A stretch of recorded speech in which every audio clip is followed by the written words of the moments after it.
Okay. Chris Popper here in Bangor. I'm joined by Amy Boles, the director of HCTC down on the Boggy Brook Road in Ellsworth. And everybody's gearing up for the start of school on Tuesday, September 8th, HCTC included. And if we think that all the high schools have it crazy, you've got it crazier because you're a combination of Bucksport, of Deer Isle-Stonington, of Ellsworth, of MDI, and of Narragansett? No, Sumner and George Stevens Academy. Right. So it's just cray-cray. Okay. All right. So tell us how things are working at HCTC, and let's start from there. So our first day of school at HCTC is Wednesday, September 9th. We will have our maroon group in that day, and we will have our gray group remote. So we went with a hybrid model, like most of the other Hancock County high schools. And so we actually have 5 groupings at HCTC. So we're a little more complicated, but we needed to do that to ensure that kids could not only access their career and technical education programming, but we needed to make sure they could take their classes at their high school. So it was a puzzle trying to make sure that we had the right amount of students here in programs at a time safely to meet the health and safety guidelines that the state has put out, but also to maintain the integrity of our programming and make sure that kids were able to get what they needed at their high school. So it was a lot of moving parts. So we have some kids that are going to be 100% remote with us. And so we've kind of individually worked with those families to explain that they're going to miss out on some of the live work stuff that we do in our programs and how we might make up for those hours later if we ever get to a place where we can get back to a little bit of normal. I know, right? And then we have our maroon group, which is our Monday, Wednesday cohort. We have our gray group, which is our Tuesday, Thursday cohort. And then we have a Monday, Tuesday cohort for Sumner and a Thursday, Friday cohort for Sumner. So some kids will be in person on Wednesday the 9th, and some will start in person on Thursday the 10th. Okay. So, I'm telling teachers, I'm telling families, and I'm telling students, no matter what school you go to, whether it's HCTC or one of the high schools or middle schools or elementary schools, please be patient. We have spent countless hours planning and prepping, trying to think of every scenario for every kid and for every teacher. And we just need patience and kindness this first week of school. Yeah, I mean, there is no doubt that there are going to be some hiccups. And despite the best of plans, someone's going to get lost. Something's going to happen. It's not intentional. I mean, absolutely. This is like the giant Tetris game of trying to move 8 million moving parts and to fit them all into the box. And it's just hard. It's just hard. And I think that people forget that even in the best of times, that there are hiccups the first week to 2 weeks of school. And right. And that's in the best of times. So there's going to be more hiccups, and we're going to do the best we can. And first and foremost, take care of our students and staff. Okay. So the one thing that I wasn't aware of, that every HCTC student receives an Ellsworth school email.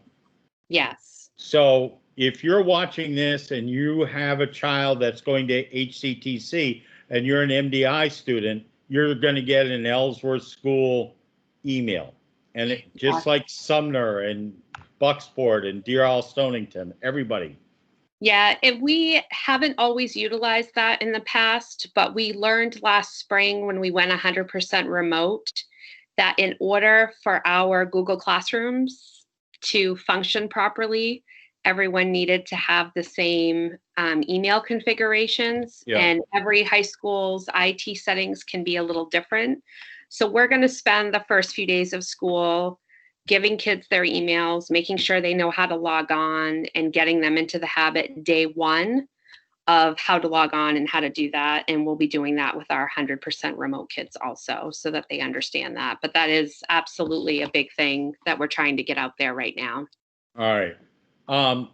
Probably, so that's number one. Number two, if there is a issue, for God's sakes, just call, email you. Do not vent about it on Facebook, because contrary to what everyone believes, you're not sitting there scanning Facebook 24 hours a day, and your staff isn't. The best thing to do is, if you have an issue, pick up the phone. Who should they contact? Who should they email? So if there are scheduling issues with Hancock County Technical Center, I'm telling families the best way is to email me at aboles@ellsworthschools.org. It is on our website, and it's on all of our letterhead with mailings that have gone out. I'm in a lot of meetings right now with staff and with leadership team and with high school principals, finalizing details. So getting to my voicemail is not always the quickest way to get me. Email is. And then it's also in writing, so I can refer back to things. And if there are specifics about an issue or scheduling issue, give me as many details as possible. And then that way, when I collaborate with the sending school or try to work on things with my staff, I have as many details as possible. So I tell people email is the best way. Because of the way scheduling had to be done by hand for HCTC this year, no other staff touched the schedule at HCTC other than me. So I'm the only one that really can answer questions about that. So calling the main office and asking my administrative assistant, she's going to end up having to take a message for you. And when kids are back in the building, I'm not going to be right at my desk answering the phone. I'm going to be making sure that our kids are feeling happy to be back and safe to be back. And that will be my number one priority starting next week, is going to be these kids. Okay. Masks, 100% necessary. Absolutely. From the And time so, that they walk in, get on that bus to Yep. HCTC, and to the time that they leave, they're going to need to wear masks. There will be mask breaks, but get used to wearing a mask now. absolutely. And, if we encounter someone who's refusing to, they're going to be sent home immediately. There's going to be no wiggle room for any of that. These are 9th to 12th graders. So, Yeah. I mean, these are adults. This Yeah. is just the requirement of going to school. And neck gaiters are not allowed under, Correct. because of Ellsworth High School. Yes. So, And I think the other thing that some families are worried about is that in some of my specific programs, will the masks fog the goggles? And because we have OSHA guidelines we have to follow too. So, but we've purchased non-fog goggles for kids. Even if they have to wear a face shield to weld, they're still going to have the mask on underneath. I mean, we're following OSHA industry protocols as well, as in addition to the CDC guidelines. So absolutely, those things are all going to be in place. okay. Food, what about, I mean, you've got a great culinary team. What are we doing about feeding kids? What's involved there? So for us, 90%, 95% of our population has their lunch at their sending high school. So we don't have a full-fledged hot lunch program per se, with the exception of our Deer Isle kids. So our all-day kids will be eating here. They'll be eating in our cafeteria. They will. They're the lucky ones eating in that with that group Well, cooking. we're lucky that our cafeteria isn't utilized for other things, so we can space kids out 6 feet apart. We have plexiglass for the serving area. We're going to follow all the health and safety guidelines there as well. Kids can bring cold lunch, but there won't be a microwave available for them to heat up their cold lunches. Those kinds of things have changed. In terms of our culinary arts, CTEs are kind of in a phase 1 right now, is what I'm calling it. For the month of September, we're not going to do any live work, including restaurant. We never have until October anyway. Okay, so the Brookside restaurant is not going to happen at least till October, and then we'll see. At the very earliest, right? I think for me, part of our decision-making process is we need staff and students to come back feeling good and safe and get used to these new times and these new protocols, and that has to be our top priority. And then, we'll look ahead. We're not the only CTE school that's grappling with this. We have some ideas of some things that maybe we could do mid-October. Maybe we can have a table outside under a tent and do takeout like other restaurants have had to do, and teach the kids, this is how you work in a restaurant in COVID times, and these are the parameters, to start doing something. But we have to ensure that we're following those CDC guidelines to a T and make sure that we're keeping our students and that instructor safe. So we're exploring different options, but as of right now, Brookside Restaurant, as we know it, is on hold for the foreseeable future. And again, just like everybody else, we're hoping maybe at some point we can start getting back to a little bit more of normalcy, and maybe that can happen. But for right now, it's not going to. Okay. Keywords: flexibility, patience, deep, calm breaths for staff, our students, school nurse, and parents. Our school nurse, I thought, said something really profound yesterday. She said to me, Amy, our students and staff are going to have to show such incredible fortitude moving forward. There's going to be strength of character that's going to happen. And, I truly believe that we live in a community where the strength of character is high. I think that kids will rise up. I don't worry about students coming back in on Tuesday, Wednesday, Thursday of next week. I think students are so happy to be coming back to school.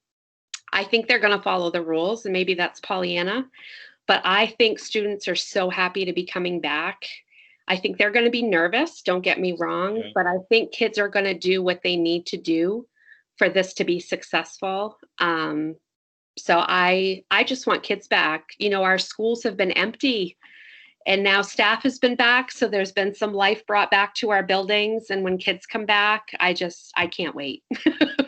I'll share with you something that I remember from when I was 17 years old, which is a long, long time ago. I was in Bermuda. We had just had race riots in Bermuda, and they had brought down Reverend Jesse Jackson. Yeah. And they got all the high schools together in the one movie theater in Bermuda. And he said something that to this day I remember. And he said, it's not your aptitude, but it's your attitude that will determine your altitude with a little intestinal fortitude or guts.